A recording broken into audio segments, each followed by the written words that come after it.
Hi guys, so this is your winning video, and this is about the changes in the sex industry. There's been a lot of changes that I've noticed through the years that I've been involved in it. The main one's obviously the price and what they get for the service. Back then, when I started, and when I was I was 16, but I was nearly 17, as I've said. And the first place I worked was actually on the beat, and it was nothing really like what it is now.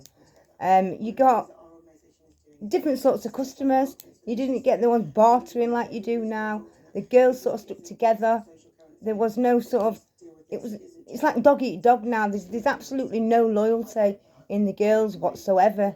Um, I mean, when I went into it, I think it was because the girls who I sort of met on there were older, so they kind of like moulded me and sort of gave me the unwritten rule book, which is obviously don't steal off girls, obviously. Um, what else was it? Don't do obviously oral without, and stick to the price. Don't undercut, or you will be sort of you'll be told to leave basically.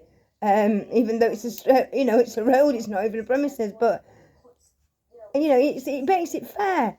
I mean, they're so cheap, the prices on there now. I mean, when I was working there, you were looking at £50 just like you was anywhere, and that's basically what it was.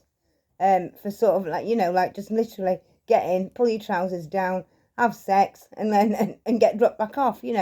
It's how can I put it? It's saddening really that this industry is literally on its knees. I'll be honest with you. They were just.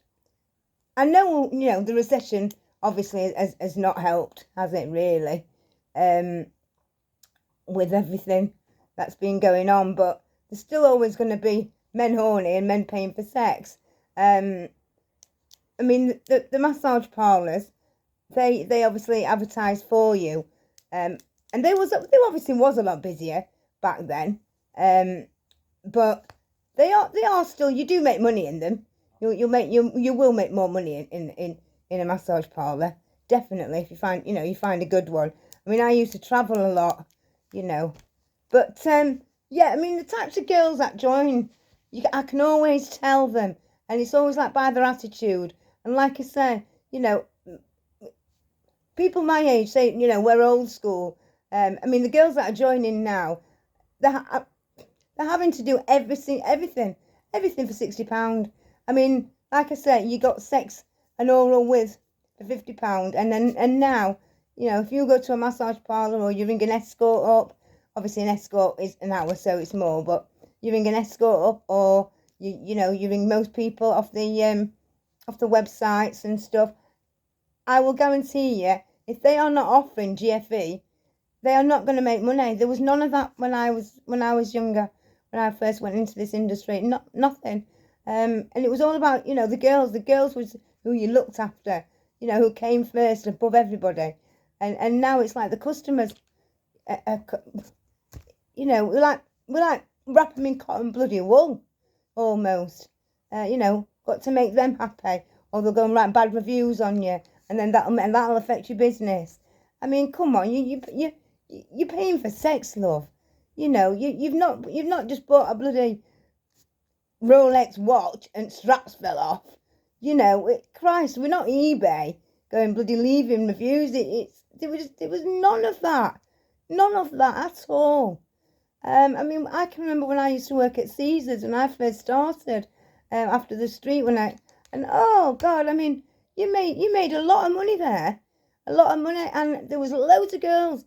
There was about 15 girls on a night shift, but you all made money. You all made money because you all did the same service. You all charged the same price. Foreign girls, there was no foreign girls when I first started.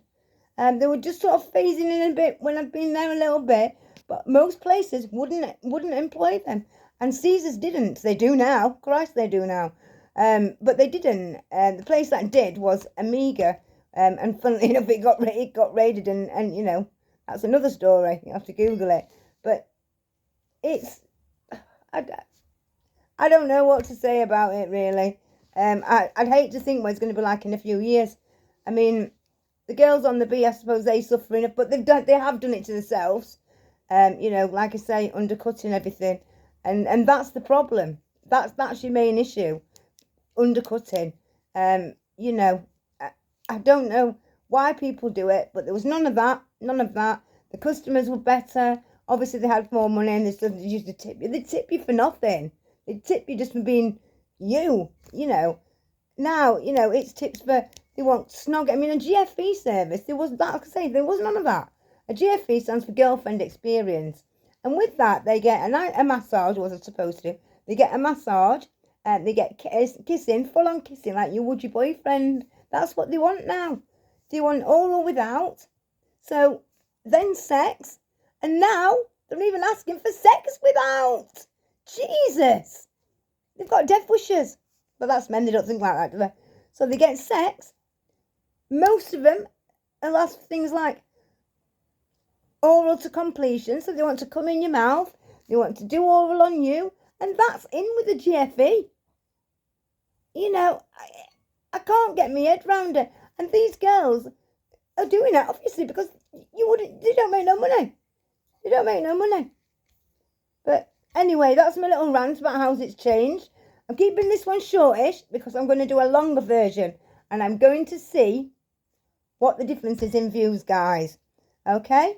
Now, I'm going to make a video I'm going to catch up today because I haven't been very well and I have sort of neglected this channel. And I've noticed that I've lost a subscriber today.